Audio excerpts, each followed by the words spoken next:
with Dr. Dale motherfucking Comstock.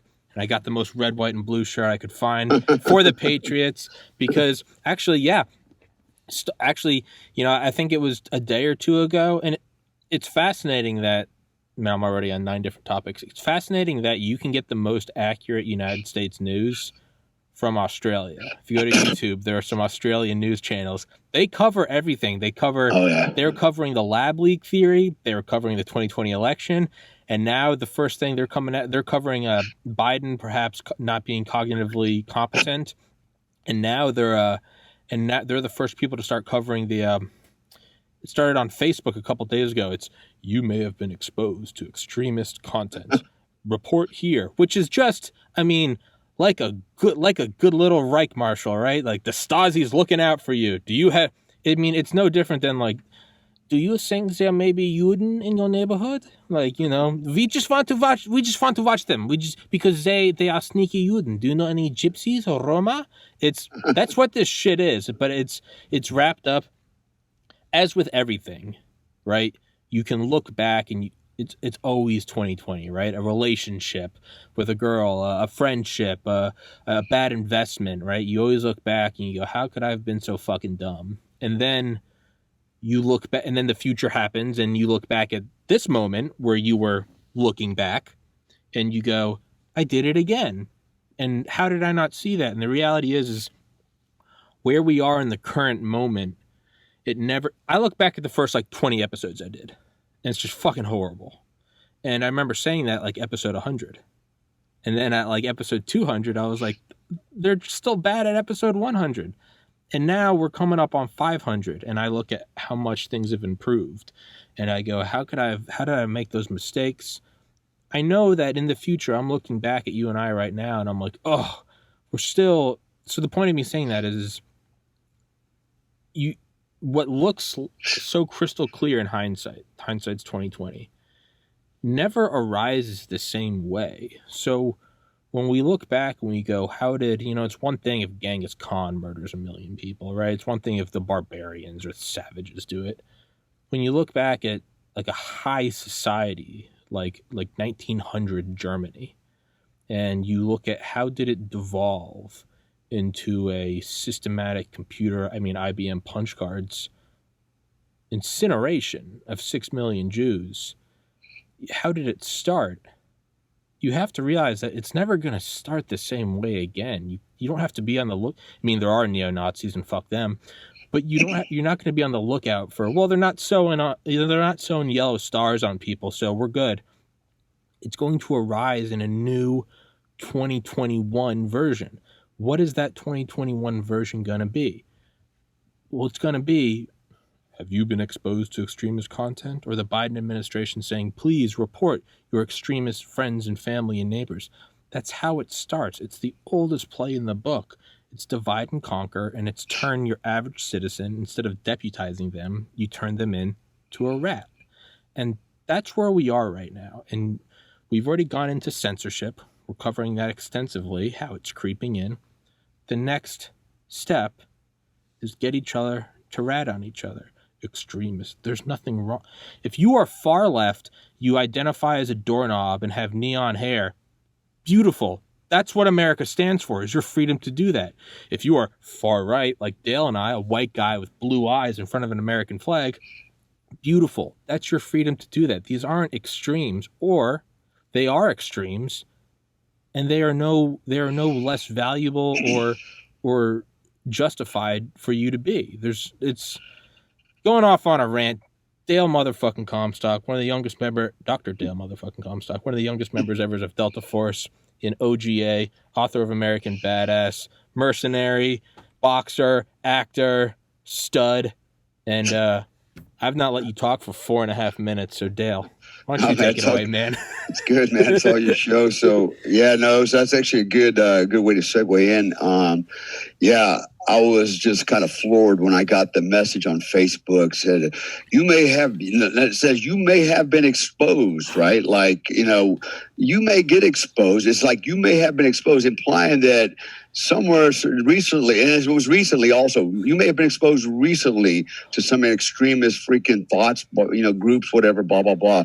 And actually when I opened it up and I read the rest of it, it was almost like a history lesson, and I'm like, it was almost like a lecture, like, Dale, you're not smart enough to make your own choices, and you're like a little kid. You got to be careful. You can easily be manipulated by these monsters out there. But it never. So Facebook, one, just tell me what extremism is. Describe, the definition of extremism. What would you call extremist? Two, the other one I like is, hate speech. So exactly what is hate speech? Okay.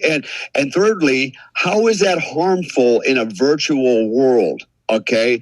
In a virtual world, how is that harmful? And so does not the offended person, okay, have the responsibility to either have thick skin or change the screen, change the page, or move on, or whatever, right? No, it's actually, and not only that, if you're exposed to what you believe is hate speech, why don't you take that as an opportunity to really kind of analyze it and think about it and try to see it from another perspective and go, is it really hate speech, or is that just a person's opinion? And maybe it is different from mine, but that doesn't make it hate speech. For example, I don't particularly like redheaded girls. Okay. My whole life, I've never been attracted to them, except for one. She had green eyes and she was actually pretty attractive, but I just don't like redheaded girls. Sure. Now, is that hate speech? I actually got on Facebook one time and I made a comment about how I don't like Western women, particularly because of their attitudes and these senses of entitlement and blah, blah, blah. And I actually said how I prefer Asian women, and I got banned for hate speech. I'm like, how is that hateful? I have a preference, and because my preference is not in alignment with yours or everybody else's, how is that hate speech? It's not hate speech. I can have an opinion, and I can have a preference, and I should be able to express that. But not according to social media, not according to liberals. It's either their way or the highway, And here we are, And so now this comes across Facebook. And here's what's going to happen. People are going to use this opportunity. Because I was reading, the fine print later on. What are they going to do with this information? Well, if you are, reported as an extremist, we're going to, report you to the FBI, and they're going to handle it. And I'm thinking to myself, who the hell in the FBI is going to handle all this shit, right? Because here's what's going to happen. It's not going to be every now and then, somebody reports somebody. Everybody's going to weaponize this to throw everybody else under the bus. The left, I'm like fully expecting the left to, throw me under the bus at every turn. You call me an extremist, put a lot of eyeballs on me, have everybody scrutinize me. Hopefully, somebody will decide that yes, he's the extremist. And that's what I think is going to happen. I see the right doing it as well. I'm going to report, people on the left that I just think are total losers, if the enemy within our country, just because of their belief system. I can do the same exact thing. And I haven't done that, but that's where it's going to go. And actually, the left is more likely to do that than the right. The right, we are the ones that are tolerant. We really are tolerant. The left is not tolerant. Yet the left preaches tolerance, being tolerant, yet they're the least tolerant ones out there. I just don't get it. It's either their way or no way. And I find, and here's why we got in trouble as conservatives, is because we decided to be, the silent majority, and we'll remain quiet. We'll not say nothing. We're not going to stoop to their level, and we'll just go and vote and blah, blah, blah. And how'd that work out for us, right? The squeaky wheel always gets the grease. Guess what? The squeaky left got the grease, and they keep getting the grease because the right, I'm afraid to say it. No, I'm not afraid to say it, but I'll say it. The right just turned out to be a bunch of cowards, right? And everybody tries to justify. For example, there was a veteran, and he was talking about how he voted for Biden. And why would you vote for Biden? Okay, especially as a veteran. Okay, why would you do that when this guy does not have your best interest at heart? Okay, and I went through all the, here's a guy. And why is nobody talking about this, right? Biden, for example, has used racial slurs repeatedly in history all over the place. He's made some really bad racial slurs and using the November word.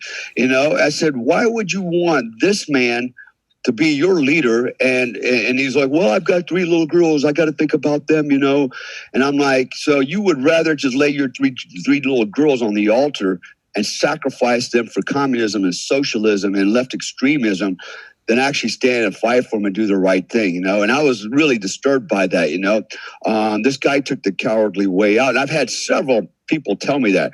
Well, I just want to bring peace and harmony and just kind of get back on track. How is that going to get us on track when our leadership, okay, by the way, that's not leadership, okay? All right, let me just give everybody a quick down and dirty on leadership, okay? Our president, vice president, everybody in politics, they are not leaders, okay? They are at best executive managers. That's what they are. General Miley, the 4-star general, got on here and he ran his yap in a very bad way about the military. And he actually, said that extreme patriotism needs to be rooted out. And basically they were the equivalent of Nazis and terrorists and blah, blah, blah. And so this guy's already been brainwashed. And the problem is people look at him, hey, he's a general. He's a 4-star general. He's got to be a leader. No, he's not a leader. He's an executive management. I'll tell him that in his face.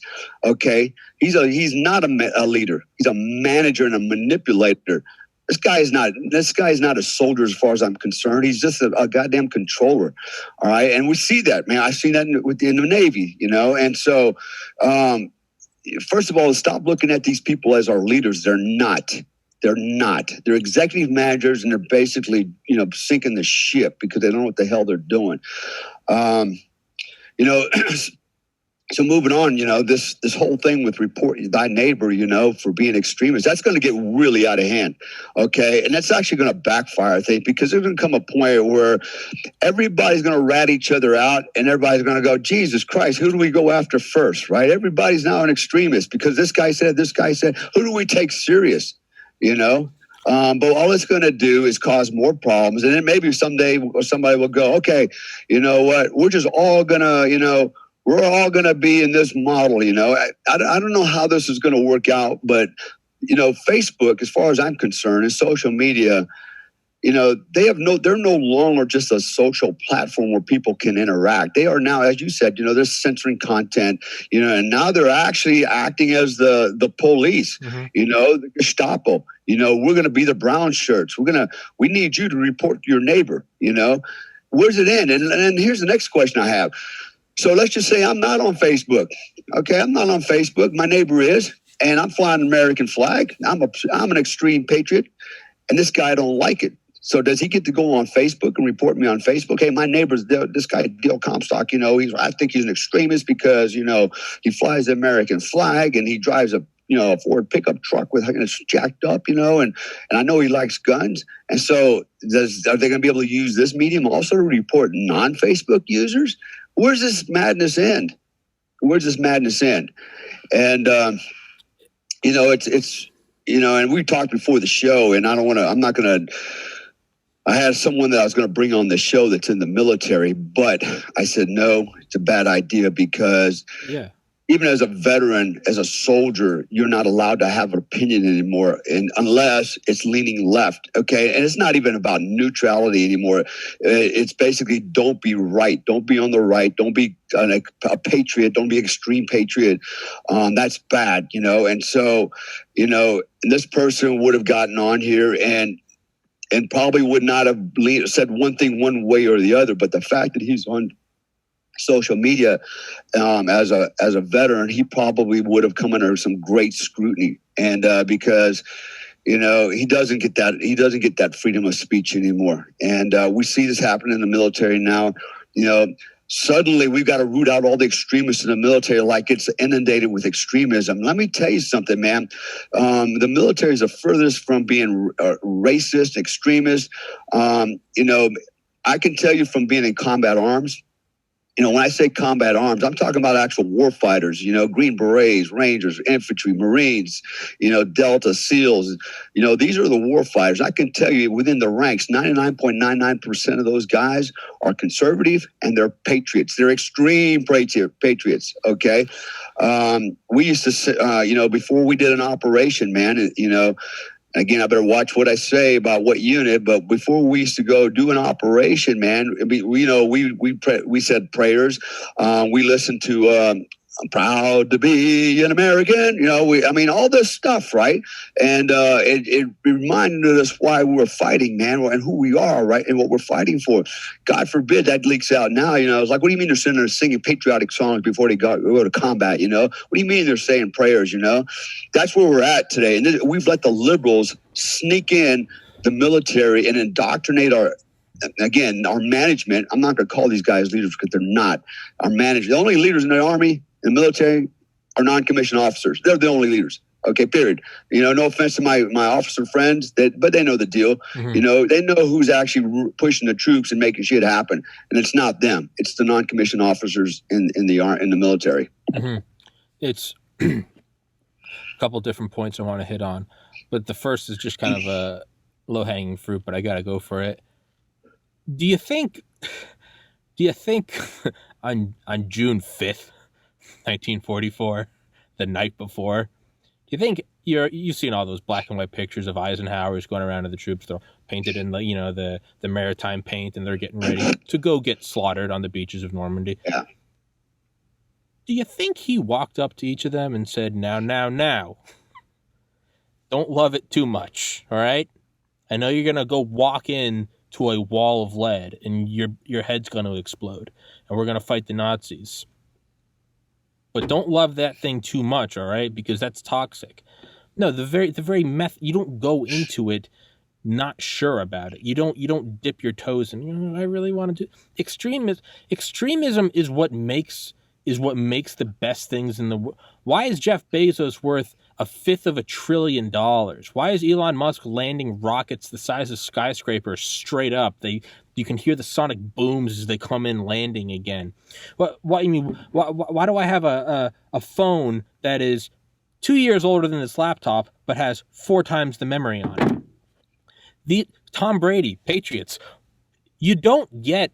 Well, you got to the playoffs, and that's good. But, Tom, you're throwing that pigskin a lot. You're practicing a lot. Other NFL players might want to report you for being what we would call obsessed. Yeah, that's why Michael Jordan jumps from the fucking free throw line. Obsession. That's what gets us there. Are there extremists? Yeah, there are. Sometimes they fly airliners into skyscrapers. But sometimes they also never get. Ken Alabek, the guy I've had on here now, Dr. Alabek, who was conscripted in the Soviet Union to be the first deputy director of Biopreparat, the Soviet Union's secret bioweapons program. He defected to the United States, came here in 1992, and now his daughter has autism, now spends every winking hour of his day doing online free medical care to parents across the world, mainly in Russia and the United States, who are dealing with children with autism. That's extremism. That's a guy that doesn't charge it. This is a guy that could be on any board of directors of any pharma company in the world. And that's what he does. And he gives me time out of his day to come on my podcast, and he has a picture of his daughter behind him who has autism. And he knows that. That's what extremism is. Yes, there are some bad parts of extremism. Anything dialed up to 100 is bad. Plowshares, or what is it, swords or plowshares? Yeah, we have atomic energy. That could get us off coal and petro. It can also level Hiroshima. That's ingrained into the universe.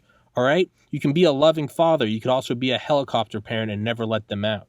All right? That's what these things are. So the idea that extremism is bad, extremism is why we have shit. Extremism is why I'm not sitting in front of a laptop above my parents' garage in an echoey room, but instead I've got a 4K camera and sound suppression and hard drives and microphones and great lighting so you can see how ugly I am in high definition. That's what extremism is, all right? Extremism is not extremism is me talking to my buddies from college about smoking pot. Extremism is talking to you, is talking to Charlie Duke, is talking to Dr. Ken Alabek, is talking to Dr. Robert Malone, the inventor of mRNA vaccine technology, 3 days ago. That's what extremism is going out and finding it. But enough of that rant. What I want to go on is there's two places I want to break in this, and I know I'm talking nonstop, Dale. But one is the double-edged sword of this, and I think that will always serve, again, another sort of theme built into the universe. It's not necessarily 2021 America and big tech so much as it's just, what goes up must come down. It's one of the themes in the universe that's woven into the fabric of a reality. Is that, a virus, the most lethal viruses are not the most contagious viruses because they kill everything too fast. A good fire is some logs with some oil, right? A bad fire is a bunch of tissue paper soaked in gasoline. Boom, goes up and then it's gone. One of these things is so there's this YouTube channel that I've never watched before, and now I'm giving them attention that I shouldn't be, but I don't care. It's called RWW, Right Wing Watch. I've never once looked at it. Didn't come into my consciousness until last week. But it's a page on YouTube that keeps a watch on right-wing groups like neo-Nazis or what they perceive as Nazis, which I'm sure I am in their eyes. Nothing I agree with, but hey, if I can sit on here with Dale and we can shit on liberals, then Right Wing Watch has a right to be there too, correct?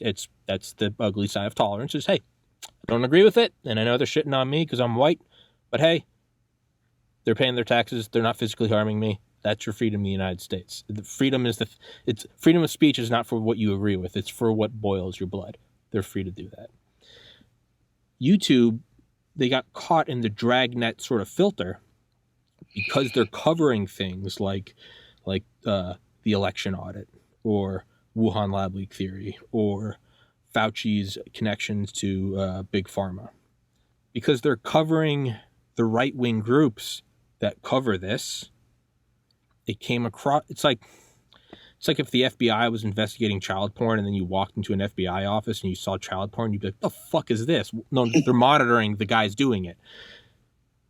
So YouTube kind of in their algorithm flagged them as right-wing because the majority of their content is showing clips of right-wing shit. And they got demonetized, and I think they got a strike, which means they couldn't upload for a week. This was last week. Today is July 4th, obviously, 2021 for everyone listening. The shitstorm that ensued on Twitter and Instagram of, you are censoring this group because, they're trying to keep an eye on right-wing groups. Like, this is censorship. This is not the United States. This is the first step in a slippery slope to fascism. And it's like, me and Don the Pleb have been saying this for a year and a half. And what do they always counter it as? It's a private company. It's not the government. You're not entitled to free speech. If you don't like YouTube, go make your own YouTube. Which are all things I do agree with. It's the red pill that I don't want to swallow, but it's stop being a pussy and go be the change you want to see in the world. And then what I always say is these are, as you just said, these are no longer just companies. These have become utilities. And in the age of a pandemic, when we cannot assemble in person, these have become the town square. They're the digital town square. So when you censor someone, you are very much so depriving them of a First Amendment right. That argument was being shot down so fucking fast, like Gary Powers over the Soviet Union. Just, that doesn't matter. That's a slippery slope. We're going straight to fascism. And you could see all these conservative guys being like, hey, that's what we've been saying for the last year. And, go make your own YouTube. And people were arguing, we can't make our own YouTube. Like, we don't have time to do that. This is $1 trillion corporation that's been ingrained over 20 years, and they are the status quo now. We can't fight again. And it's like, it's coming back. And then YouTube, of course, comes out and says that was a mistake. We didn't mean to ban you guys. We didn't realize you were Right Wing Watch, and they were reinstated, and all the squeaky wheel got the grease. It does eventually come back to bite you. And when it did come back to bite them, they went insane. So I say that entire rant, and Dale, I know Dale's sitting here nodding just like Tommy. Jesus Christ, did you smoke some meth this morning? No, I'm just jacked up on patriotism. Is it will come back to them. And it might be me and Dale trolling them. I might go find every person on Facebook and just right-wing extremists, both the left and the right, just because fuck it, why not? Throw a wrench into the gears. But aside from us doing that, which we probably will, but aside from us doing that, what will eventually happen is this whole system is built on canceling.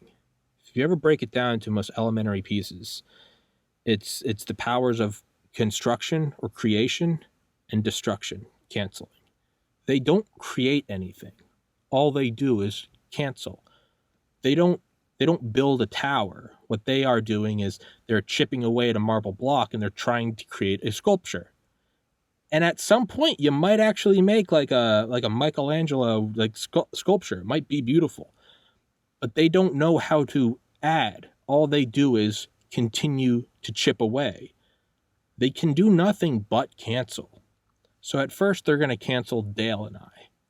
And then they're going to cancel a little less conservative, a little less, until finally, when it's all done and they've done the thing and there are no more conservatives.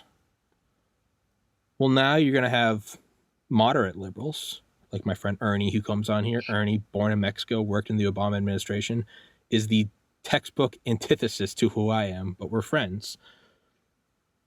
He will soon be the far right, because he's someone that when Trump went to North Korea, he was like, why is everyone screaming they hope he fails? Like, we should be cheering for this. That will be seen as extremism. It will eventually come back to them. And now the moderate liberals will be the new extreme, and it will bite them. And that's why I'm somewhat hopeful, is because the system itself, like a gasoline fire on tissue paper, it can't go forever. It will burn all of the fuel.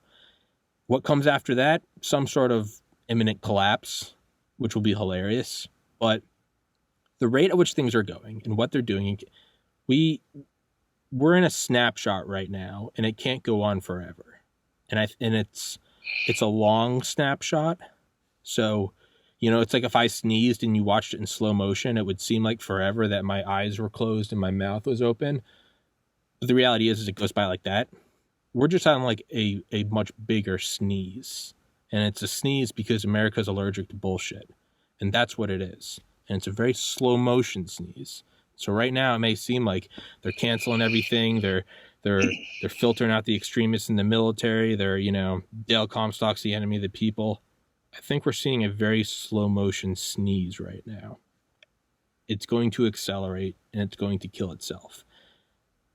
I just ranted for like 10 minutes. Dale, what are your thoughts? No, man, you're spot on, man. That's the reality of it, and I was watching. I think who was it yesterday? I don't know. It was a YouTube video where they went around up in, I think it was Washington, D.C., and they were asking a bunch of young college students, what was their opinion of America, and across the board, all of them they were ashamed of America. Like, ashamed of what? Ashamed of our racist history. Ashamed that we were we're colonials and we colonized this they just went on and they just kept pulling out what they thought were negatives, and then and actually what they just were doing was parroting what they heard on the news. And so then the question was, well, to all of them, which country's better than America? And like, they didn't have a damn answer, right? It's like they don't know, right? But somehow, America's the worst. In fact, the prelude to that question was, would you live in another country, right? And some of the responses were like, one of them was like, well, I'm sure there's a small European country that's like utopia and that's much better. I would live there. But what country would that be?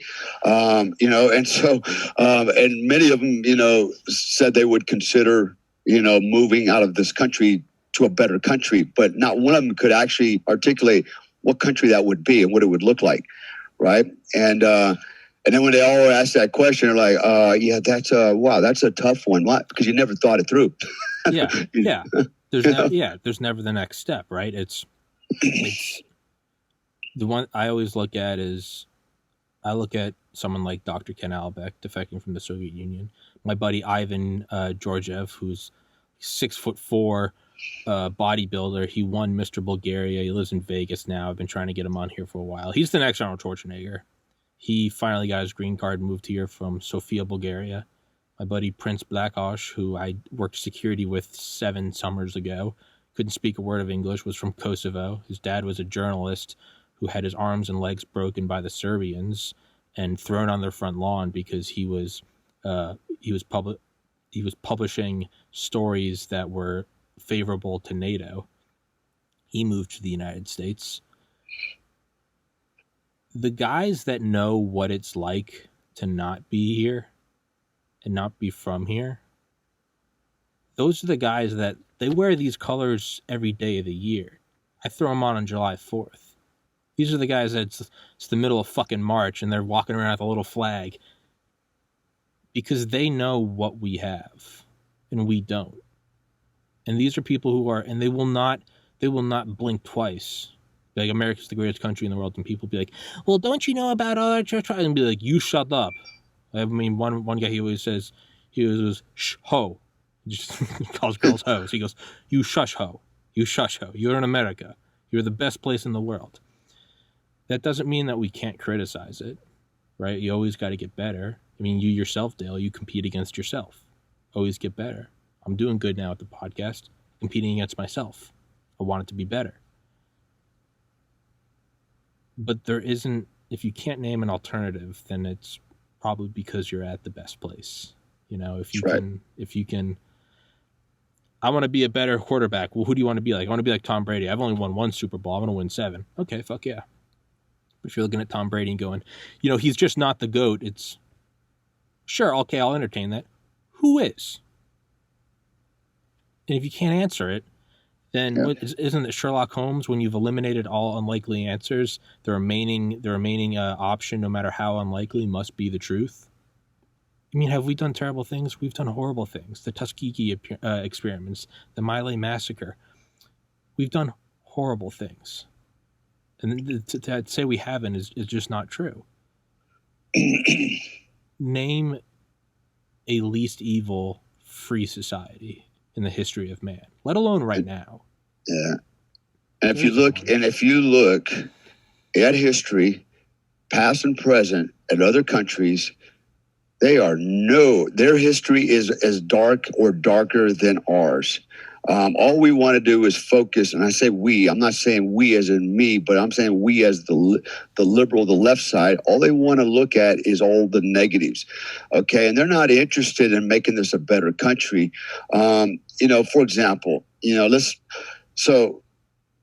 all the Confederate flags and statues that everybody wants to tear down. Well, guess where that was born out of the Democratic Party, man, and their slavery.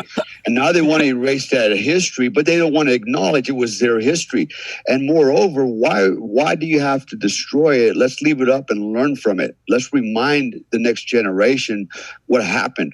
You can't, you know, it doesn't go away. It's like we don't want people to remember this because it hurts our feelings. Well, maybe it should hurt everybody's feelings, right? So that you don't do it again. You know, we talk about how, you know, bad America was, you know, slavery. I keep hearing this thing about slavery, you know, and the whole world sees America as the country that, you know, enslaved Africans, and you know, and it's like, wait a damn minute, man. It's like, hold on. Okay, America had less than 5% of the slaves were part of the slave trade. You know, and what is it? 3% of Americans actually owned slaves. And as I understand it, actually there were black slave owners. Oh, let's talk about Mexico. How many black Africans they had slaves, you know, and in the Caribbean, how do you think they got there? Right? How do you think black people got into the Caribbean islands and why they're black in Bahamas? Okay, this all has to do with, you know, the first people that had the longest history of slave trading, okay, and they're still doing it, is guess who? The Arabs and the Africans, okay? That's what's so ironic is the Arabs and the Africans have been involved in slavery longer than anybody. And it was actually because the Arabs that the Europeans and the Portuguese and the Spanish jumped on board. Okay. And of course, you know, Americans got on board, British got on board at a very small percentage compared to the rest of these countries. People want to, you know, but there's never talk about that, right? It's like they're all given a pass. The Arabs are given a pass. Even Africans are given a pass. Like, well, we just, it's like they actually sold black people. They captured them and sold them for what? For weapons, for stuff, for goods. And then there's a part where nobody wants to talk about, the enslavement of white people, Barbary Coast, there's nobody wants to talk about that, and so, and it's what's happening is nobody's learning history. Okay. Nobody wants to learn history because it's inconvenient. We talk about, the Native Americans, the America, really, we stole it from the Indians. Wait. All right, let's look at history, okay? Because history keeps evolving. As time goes by, people start learning more. Archaeologists start learning more. Scientists start learning more. We started discovering more things, and the truth changes, okay? Doesn't mean that we're lying. It just means that the truth is starting to evolve, okay? It's becoming clearer. So, for example, where the hell did the American Indians come from? You mean they were here all the time? No. Actually, studies show them coming from Siberia. Mm-hmm. And guess what? All American Indians are not related. They were killing each other, raping each other, pillaging each other, taking each other's land, they were warring tribes, okay? They were not cohesive in any way, they weren't. And so, was this really their land? Actually, now there's actually evidence out there. Guess who the first people in America were? The Vikings. They're actually discovering Viking remnants that predate American Indians. So they were the first ones here, and they didn't hang around, I guess, and they left. But they were the first ones here, or maybe they were wiped out by the Indians. We still don't know any of that yet, right? And so, as history evolves, the truth changes, and we start realizing that. And here's another good one. Okay, I'm not gonna name this person either. They are family, but.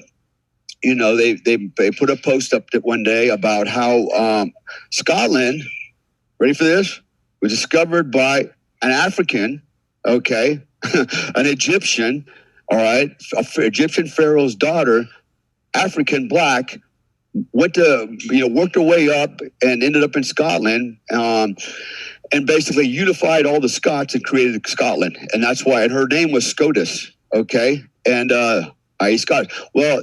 Okay, if you really stop and you start really reading and learning, you realize that actually that's, Irish and Scottish lore and myth. It's mythical. There's no science that supports that. And so what happened was, I can still remember some of the comments on this thing. It's like, see, Africans, we influenced the entire world, but we don't get any credit for that. I'm like, wait. I said, Egyptians, although they're on the African continent, are not black Africans. Okay, I've been to Egypt.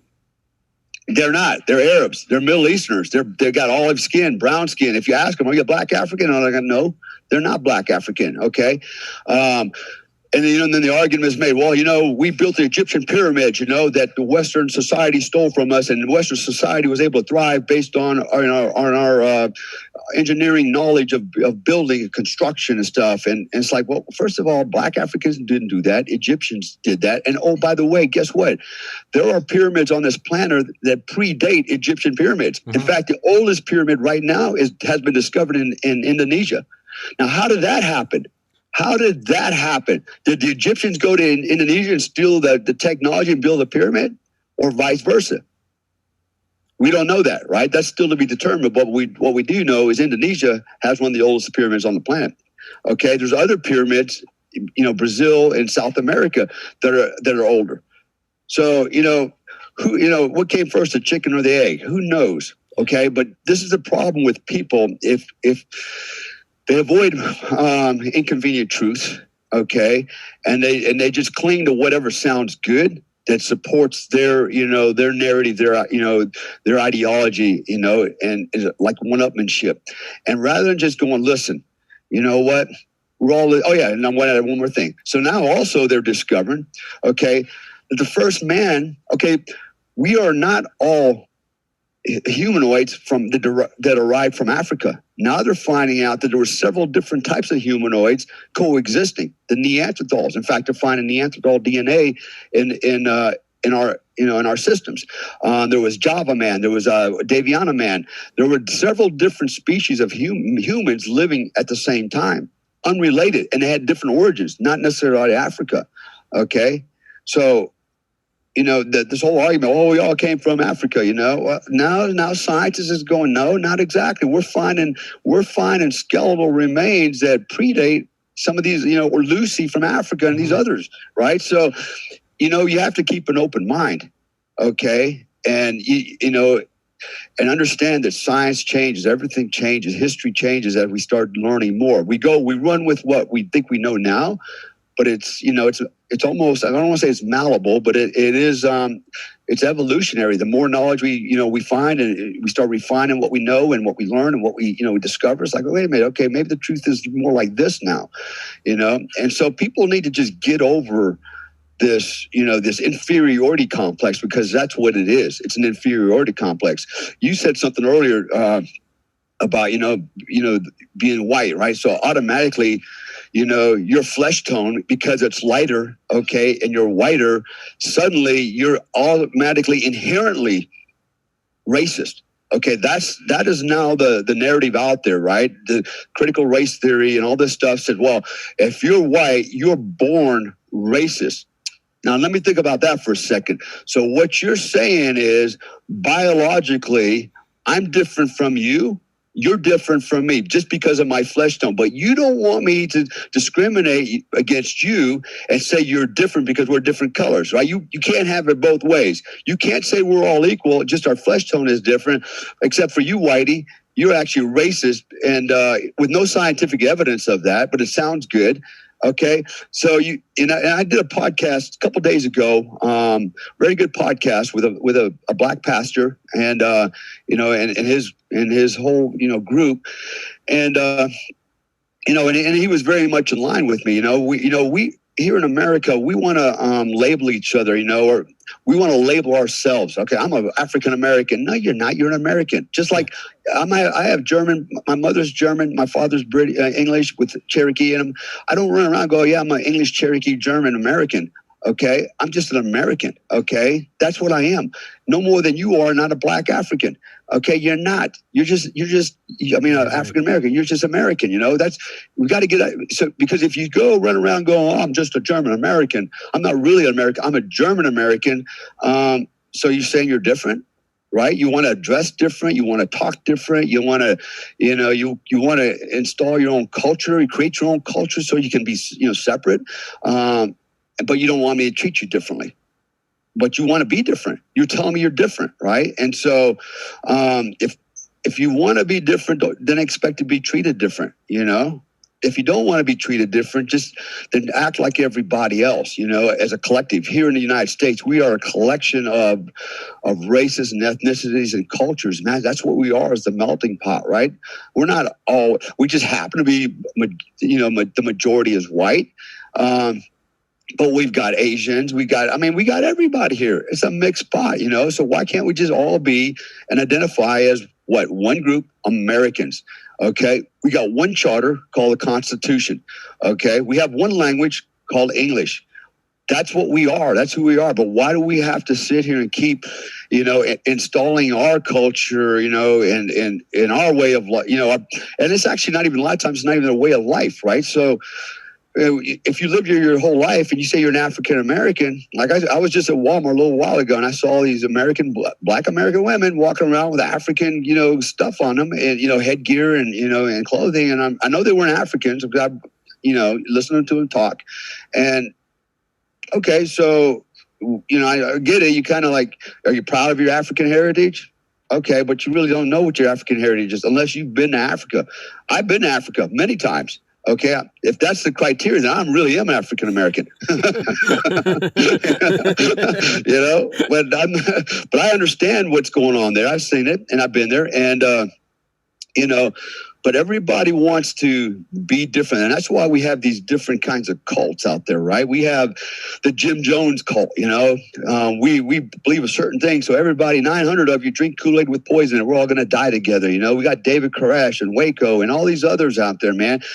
because everybody wants to belong to something, right? We got people that want to belong to a gang because they can't fit in anything else, or they don't think they can, right? So we all want to belong, right? We're social creatures, and some of us choose good organizations, some of us choose terrible organizations. A gang is an organization, although as far as I'm concerned, it's a criminal social organization. It's still an organization, just like being a Christian is an organization. And how about, I got an idea, why don't we just all belong to the American organization, And but nobody wants to do that because it's not to their benefit. It's always, everybody's jealous about everybody else. They talk. What's the other one that's out there now? We're you and I are suffering from white privilege. Well, I don't get, where's that white privilege at, man? Where did it come from? How am I any more privileged than anybody else? I'm not. We talked about this before. My mom had a 9th grade education. My dad had 11th grade education. They didn't have shit. They didn't have a pot to piss in her window, throw it out. Did I get to where I'm at today because of white privilege? No. Nobody gave me nothing either. You know why nobody gave me anything else either? Because guess what? Nobody wants to see you succeed in life. That's the reality. Very few people want to see you climb out of the box. They want to pull you back in the box with them so we all feel like we're equal. Right? That's the truth. The only people that really want to see you succeed usually is your parents, That's it. And I have, some close friends were like, man, I want to see you climb that mountain, man. And come on, use my back, use my head to get up there, and I don't want nothing for it. Those are very rare exceptions in this world. If you really think about it, most people don't want to see you be successful because it becomes a testimony to their character, their failures, right? It's like, that guy's better than me. He made it out of the box, I can't have that. Pull him back in the box with me. I'll pray that he fails, so I can feel good about myself. That's just the human condition. And so I'm throwing a little psychology and sociology in there, but,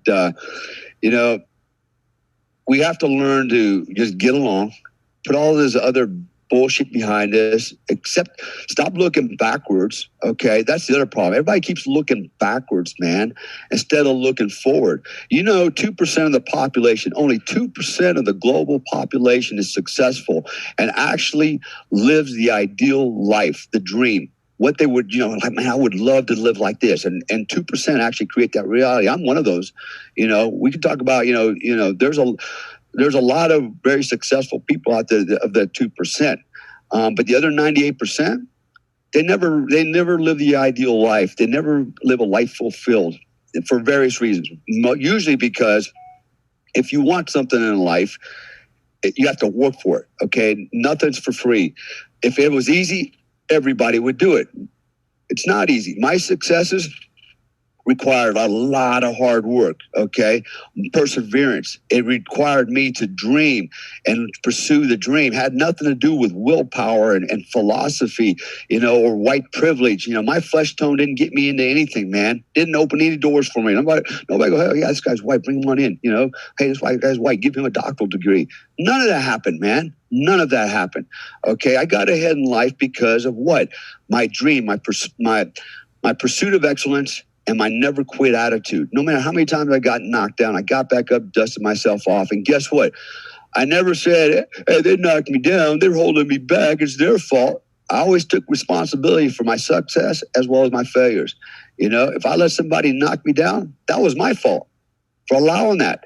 And not outsmarting them and out thinking and getting around them and getting to where I got to go, if that makes any sense. So 98% of the population fail to live the ideal life. They go along their life. They've got their little micro, their micro achievements and things like that, micro successes. They got the job that they wanted, but what's the ideal job?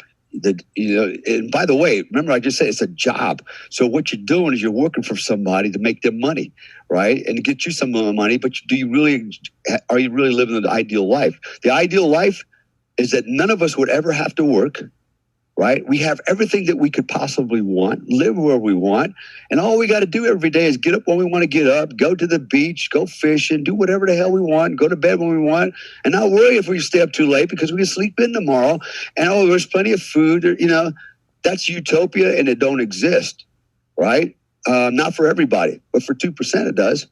For 2% it does for me, right? And so, again, most people don't want to be accountable and responsible for their failures. They keep wanting to blame somebody else. They keep looking backwards and they keep going, it's because of what happened back there that today I can't get forward. It's like, why are you even looking backwards? Look forward, man. Pretend like the past didn't happen, and make your way in life on your own merits and your achievements. And we have lost that, because why? Everybody's out there going, it's not your fault. You're a failure. It's not your fault. It's that guy's fault. Now it's, of course, it's all the white guy's fault that everybody on the planet's fucked up. And it's like, how does that work? And so Americans need to help open their mind, and they need to understand what they don't know. Admit they don't know what they don't know, because they don't know anything. If you really want to know something, go around, travel around the world. I mean, really, I don't mean go down to, Cancun on vacation. I mean, go out around the world. I've lived in, worked in over 90 countries. Okay. And I've seen other cultures. I've seen the racism, the extremism. I've seen the limitation of speech and freedom. Okay. And it ain't pretty, man. It ain't pretty. In Indonesia, for example, if I get on Facebook and I say something derogatory about the government, okay, that may not even be derogatory, but I just tell the truth, in a minute, they will find me and they will come to my house and they will arrest me and kick my ass out of the country. If I'm Indonesian, I'm going to jail. Okay, and as I expect, I might go to jail too before they kick me out. It's that extreme. In fact, that just happened not too long ago. I'll just share the story real quick. So there were a couple American girls, lesbians, black American lesbians, moved to Bali and realized what I realized. Man, this place is cool. It's paradise, and everything is so much inexpensive, And so they got on social media and they were encouraging all their friends, come to Bali, you can get this really cheap, you get a place really cheap, it's paradise, and there's this and there's that, and it's, and actually when this happened, the funny part was it was almost as if they were saying, it was, when the transition happened with Biden, it's like, escape America because it's turning to shit. If you want to get out of there, there's a place for your salvation here in Bali. And a lot of the Indonesians saw that on Facebook and were offended by that, because actually their comments were, don't bring your shit from the United States here, your political garbage and your racism and crap. Leave it in America. Don't bring it over here. And they got mad about that. And actually, they arrested these two girls one day, almost immediately after this post. They were literally walking down the streets in their shorts and flip-flops, arrested both of them and deported them immediately. They didn't even let them go home and get their shit. It's like, you're out of here. And of course, the first thing they did was cry, because they were lesbian. It's because we're gay, they kicked us out. No, it's not because you're gay, because there's a lot of gay people in Indonesia. Okay, they don't go hunting down gay people. They don't. All right. Again, and it's a Muslim country that's 97% Muslim, and that doesn't happen. They kicked your ass out because they don't want their country tainted with the same extremist bullshit that's in our country. And they kicked their asses out of the country, And but you know what? There you go. The example is, you cannot, in some countries, you just can't say what you want to say, and including there, they took offense to that. So we have a lot of freedom in America, but it's eroding away, and it's being eroded away by like social media, Facebook, like these warnings. You might be, been influenced by extremist groups, blah, blah, blah, blah, blah, and, but we're getting there, but we're not there where these other countries are. We want to talk about racism. Okay. I've seen some extreme racism in Hong Kong. Okay. The Chinese, they don't like anybody. If you ain't Chinese, they hate your ass and they treat you like shit. Okay. The area that I lived in, there were a lot of bars and restaurants. There's a lot of prostitution. The only ones that were not allowed to go into any of the bars, ready for this, were black prostitutes. They all had to work the corners of the street. The other ones that weren't allowed in were black Nigerian men. Okay, they weren't allowed in any bars. Why? Because they were the ones selling the drugs. They're drug dealers, and so the Chinese wanted nothing to do with them, and didn't allow the hookers into the bars. I've been to other countries. I've seen the same thing. European countries, Nigerians again. Okay, it's the same shit. You think America's racist?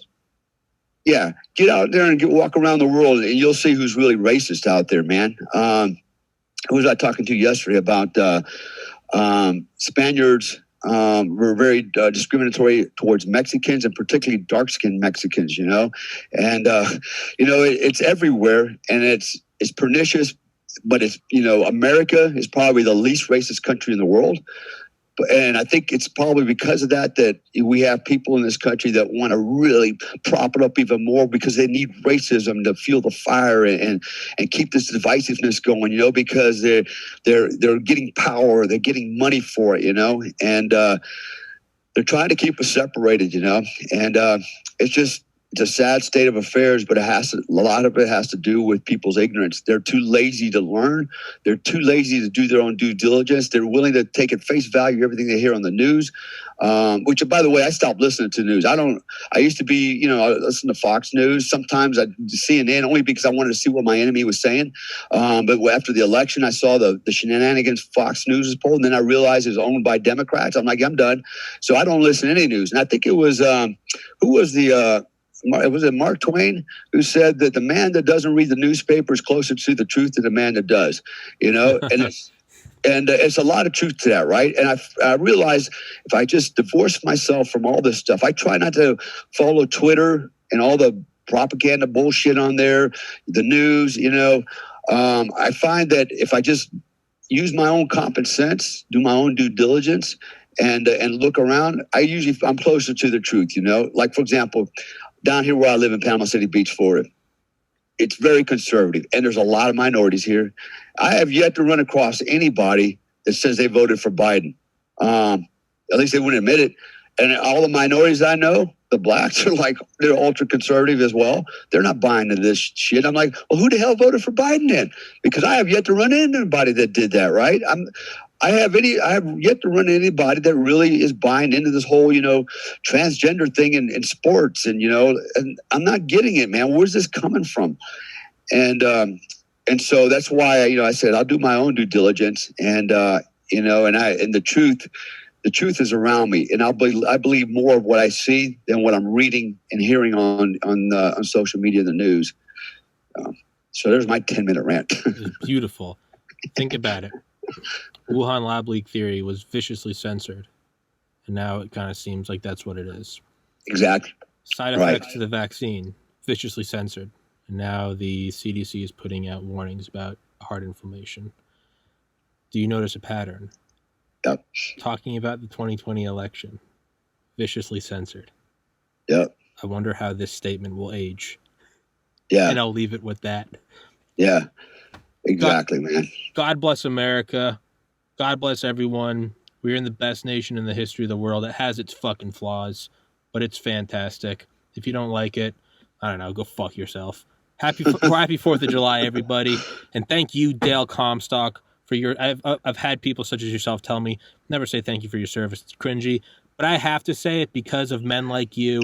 Idiot boys like me get to live a life where I talk in front of a camera in front of an American flag, and I don't have to go fight. So for that, and on behalf of everyone that listens to this, I thank you and the men and women like you. Thank you, Dale Comstock. Buy his fucking book. Support him. Dale Comstock, Tier 1 performance coaching as well. And we'll be back next week. All right, my friend. All right, dude. Godspeed. All right, take it. Yeah, Thank you. Recording stopped.